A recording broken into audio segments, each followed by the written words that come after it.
এই অনুভূতির কথা বলুন।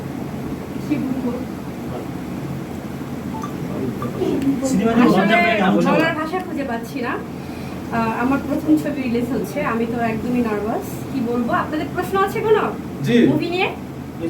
ছবিটা নিয়ে ছবি নিয়ে ফিলিংস কেমন ছিল এবং কোন কোন প্রতিকূলতা আপনার হচ্ছে পার হতে হয়েছে এই ছবিটা?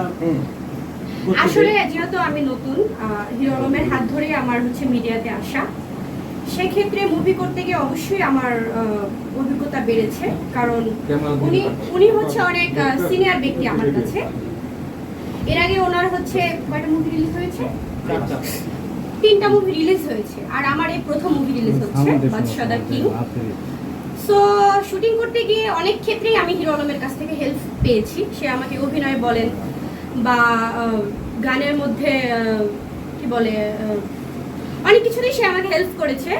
তো আমি আসলে তাকে ধন্যবাদ জানাচ্ছি। এই মুভিটিতে সে আমাকে অনেক সাপোর্ট করেছে এবং আমাকে অনেক সাহস দিয়েছে যে তোমার দ্বারা হবে, কারণ তুমি অভিনয় করো না, রিয়েলিটি দিয়ে কাজ করছো, সেক্ষেত্রে তুমি ভালো কিছু করবে।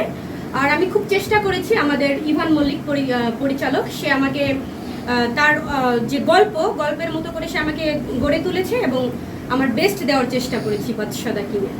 আচ্ছা, আপনারা এই সিনেমায় কোথায় কোথায় শুটিং করেছেন? দেশের বাইরে গিয়েছেন? হ্যাঁ, দেশের বাইরে শুট হয়েছে। দেশের বাইরে এবং বাংলাদেশের বিভিন্ন জায়গায় আমরা শুট করেছি। কোন দেশে?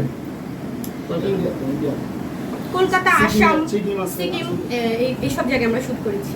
মানে শুধু গানগুলো শুরু হয়েছে?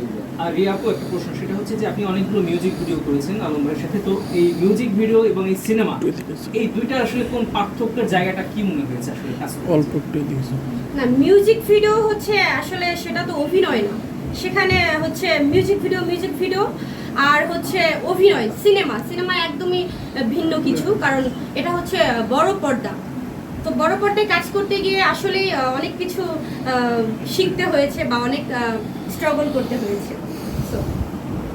ক্যামেরা কোনো একটা দৃশ্য কিংবা কোনো ঘটনা মনে আছে কিনা যেটা অডিয়েন্সকে শেয়ার করতে চান, যে এই সিনেমা করতে যে যেটা আপনার খুব দাগ লেগে আছে মনে, যেটা খুব বলতে চান দর্শকদের? হ্যাঁ, আমার একটা দৃশ্য মনে আছে, সেটা হচ্ছে খুব ঠান্ডার মধ্যে আমরা শুট করেছি। তা প্রায় রাত 3টা 4টা পর্যন্ত। আর সে ঠান্ডার মধ্যে হচ্ছে আরো নদীর মধ্যে শুটটা করতে হয়েছিল। সেখানে আমি আসলে সিক হয়ে পড়েছিলাম ধরতে গেলে। ঠান্ডার মধ্যে খুবই ঠান্ডা ছিল, কি বলবো এটাই। তারপরে নায়ক কিভাবে সেই নায়িকাকে সুস্থ করলো, কিংবা নায়কের ভূমিকাটা কি ছিল সুস্থ করার ক্ষেত্রে নায়িকা? অবশ্যই নায়কের ভূমিকা ছিল। সে তার আর আমার শুট একসাথে ছিল, যে সেক্ষেত্রে সে আমাকে উষ্ণ কাপড় দিয়েছে বা বলেছে, তার ব্লেজার খুলে বলেছে এটা পরো তুমি, একটু গরম লাগবে। যদি আমার মনে হয় যে আপনারা যারা আমার এই ভিডিওটা দেখতেছেন বা আমার এই কথা শুনতেছেন, আপনারা বাবা মা ভাই বোন সবাই মিলে ছবিটা দেখতে আসেন, আমার বিশ্বাস আপনাদের ভালো লাগবে। যারা বাংলা সিনেমার দর্শক, বাংলা সিনেমা যারা দেখতে চান, বাংলা ছবি দেখার জন্য যদি আসেন, আমার বিশ্বাস যে এ জগৎকালে আলম ভাইয়ের যত কাজ হয়েছে, আমি বিশ্বাস করি আমার এই সৃষ্টিটা সর্বশ্রেষ্ঠ হবে ইনশাআল্লাহ। ধন্যবাদ সবাইকে, আপনারা হলে আসবেন, ছবিটা দেখবেন। আর এই সিনেমাতে আমাদের সাথে প্রথম একটু জোরে বলেন। আর এই সিনেমাতে রিয়ামনি আমার সাথে হিসেবে কাজ করতেছে। এই সিনেমা প্রথম সিনেমাটা। আর এই সিনেমার বিষয়ে এটা পরে থাকবে। ডাক্তার স্যার সুস্থ? হ্যাঁ, ডাক্তার সেই ক্ষেত্রে সেই সিচুয়েশনে সে নিজেই ডক্টর হয়ে গেছে, আর আমি হচ্ছিলাম রোগী।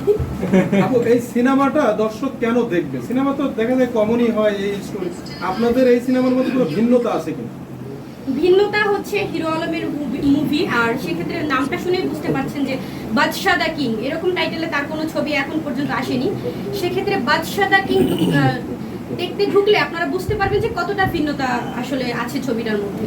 আপনার এই সিনেমার জার্নিটা একটু যদি সংক্ষেপে বলতেন, যে কিভাবে আপনার এন্ট্রিটা হলো, মানে এই সিনেমার মানে সিনেমায় কিভাবে আপনি এলেন, এই যদি একটু সংক্ষেপে বলতেন।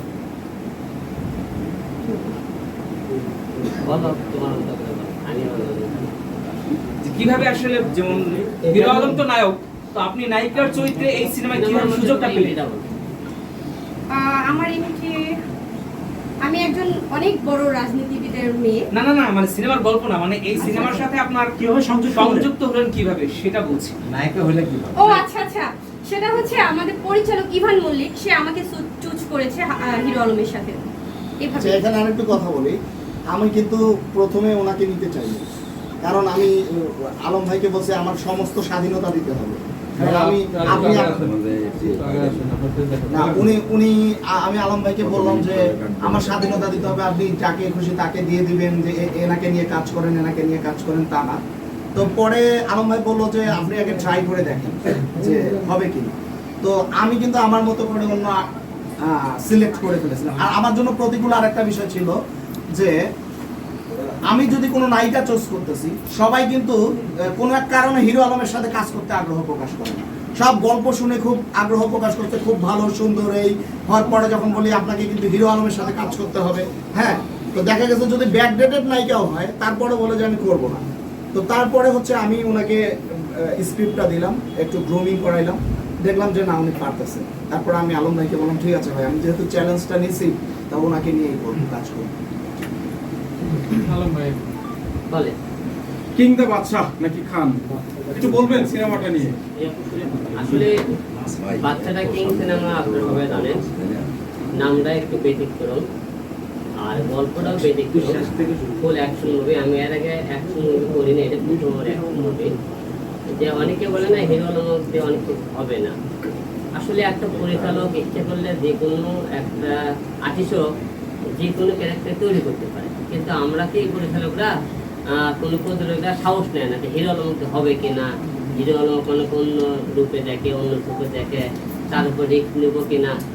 এই মানুষের ভিতরে যে ভয়, এই ভয়টা ভেঙে দেওয়ার জন্য কিন্তু আমার জীবনটা প্রতিটাই সংগ্রামে, যে হবে না কেন আমি করে দেখাবো। যে হিরো আলমের অনেকে বলেছিল হিরো আলমের সিনেমার টিকিট কাটে কেউ দেখবে না।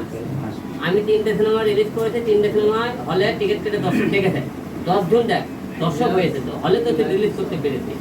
এইরকম সিনেমাগুলো আমি তৈরি করে দেখে দিতে যে না হিরো আলমক দিয়ে সম্ভব, সিনেমা করা সম্ভব, তার দিয়েও করা সম্ভব। একটা পরিচালক ইচ্ছে করলে আমাকে যে কোনোভাবে প্রেজেন্ট করে দর্শকদের সামনে তুলে ধরতে পারে। তা এই সিনেমাতে যেহেতু ব্যতিক্রম, আমি আশা রাখতেছি দর্শক একটা ব্যতিক্রম এই সিনেমাতে হিরো আলমকে দেখতে পারে। আশা সিনেমাতে ডায়লগ শুনতে চাই। এই সিনেমার কোনো ডায়লগ নাই, আমি ফুল সিনেমাটা ফুল অ্যাকশন মুভি। তেমন অন্য সিনেমা তেমন যেমন ডায়লগ থাকে, সিনেমাতে ডায়লগ নেই। আমরা ডায়লগের আগে অ্যাকশনে ফুল। সিনেমাতে কোনো ডায়লগ নাই? না না আছে, আমার ডায়লগ কোনো ব্যতিক্রম যে হিরো আলমের মনে করে ফুটে সিনেমা একটা ব্যতিক্রম, একটা সংলাপ থাকে, dialogue থাকে। বলতেছে আমরা বলতেছে আপনার পাশে যেহেতু ডায়লগ আছে না, ওই যে আগে সাহসী হিরো আলম। তাই অন্য সিনেমা ডায়লগ কেন? না রিয়া মুভির সাথে আপনার কিভাবে প্রেম হবে একটা ডায়লগ আমরা শুনি। রিয়া মুভি তো পাশেই আছে। প্রথম যখন একটা দেখা হয় প্রথমে দেখা হয় তার সাথে মনে করে আমি এই সিনেমাতে আমার কাজের ছেলের মেয়ে সে অভিনয় করে, সে একজন হলো যে মন্ত্রীর মেয়ে ক্যারেক্টার করে, সেই হিসেবে সেখানে মনে করেন আমাকে আর কি একজন কিল করার জন্য নিয়ে আসে, সেখান থেকে তার সাথে পরিচয় হয়, এইরকম করে প্রেমটা শুরু হয়। আমি একটা জিনিস আপনাদের বিয়ে পর্যন্ত করাইছি কিনা বললে তো হলে দেখে নেবে। আমি একটা জিনিস ইনশিওর এবং চ্যালেঞ্জ করতেছি, এটা আমি একটা রিস্ক নিয়ে চ্যালেঞ্জ করলাম। সেটা হচ্ছে 2024 সালে যতগুলো ছবি রিলিজ হয়েছে বাংলাদেশে, উইদাউট তুফানের সাথে কম্পেয়ার করবো না, উইদাউট তুফান আমার বাদশাদা কিং এর সাথে 2024 সালের কোন ছবির অ্যাকশনের মানে মিলবে না। আমি মনে করি যে যতগুলো ছবি আমি তো দর্শক হিসেবে দেখছি, আমরা বাদশাদা কিং এর অ্যাকশন শুধু দেখেন আপনারা, অ্যাকশন যেভাবে ক্রিয়েট করা হয়েছে ছবিটা, আগে আমি এই জন্য কোনো ইয়ে বলি না, শুধু একটু চ্যালেঞ্জ ছুড়ে দিলাম।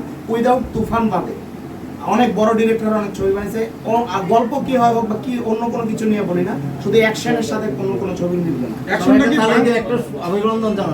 এটা আমি চ্যালেঞ্জ দিলাম, এবং অন্য ডিরেক্টররা যদি আমার উপর রেগে যান, দরকার পড়লে আপনাদের সিনেমার ক্লিপ সহ কম্পেয়ার করেন। এই সকল সাংবাদিকদের সামনে আমি বলছি আমার ছবির অ্যাকশন সেরা অ্যাকশন। অ্যাকশনটা কি তামিল টাইপের হবে? তামিল টাইপ বলতে কি, তামিল ফলো করি, আমরা এই সিনেমা দেখেন আপনারা। আমরা এই সিনেমার আমার স্যার মাহবুব ভাই একটু হলেও দেখতে, আপনি বলেন কেমন দেখছেন আমাকে? আমার বক্তব্য বলে গেছি যে বাদশাদাগি, তার যে ট্রেলার বা ফুটেজ, এখানে রিয়ামণিকে আমার কাছে নতুন মনে হয়নি যে এটা নতুন নিয়ে কাজ করেছে। ডায়লগের যে বিষয়টা আপনারা বলছেন না, যে ডায়লগ কি নাই পুরো ছবিতে, আপনারা জানেন যে হিরো আলমের সবচেয়ে বড় দুর্বলতা হচ্ছে সংলাপ। তার কিন্তু মুখের যে সংলাপ, এটাই দুর্বলতা। তাই আমি ওনাকে এমন ভাবে প্রেজেন্ট করছি। আর এই সংলাপের এবং ওনার ভোকালের বিষয়ে সারপ্রাইজ আছে আসলে। আচ্ছা আলম ভাই, সেটা হচ্ছে আপনার তো এটা 4 নাম্বার সিনেমা, বাকি 3টা সিনেমার সাথে বাদশা দা কিং, বাকি 3টা সিনেমার সাথে এই সিনেমার পার্থক্য আসলে কি? আসলে আমরা তো সবাই দিন গেলে পরিবর্তন দেখতে চাই। আমি আগে যা সিনেমা করছি আমরা তো এখন যুগের সাথে তাল লাগে চলতে চাই। আমি চেষ্টা করেছি আমি প্রথম সিনেমা কেমন করেছি, দ্বিতীয়টা কেমন করবো, তৃতীয়টা কেমন করবো, চতুর্থটা কেমন করবো, পঞ্চমটা কেমন করবো। আমরা প্রতিটা সিনেমাকে তো ধাপে ধাপে নিজেকে চেঞ্জ করেছি। হিরো আলম এর আগে রোমান্টিক সিনেমা করছে, অ্যাকশন কম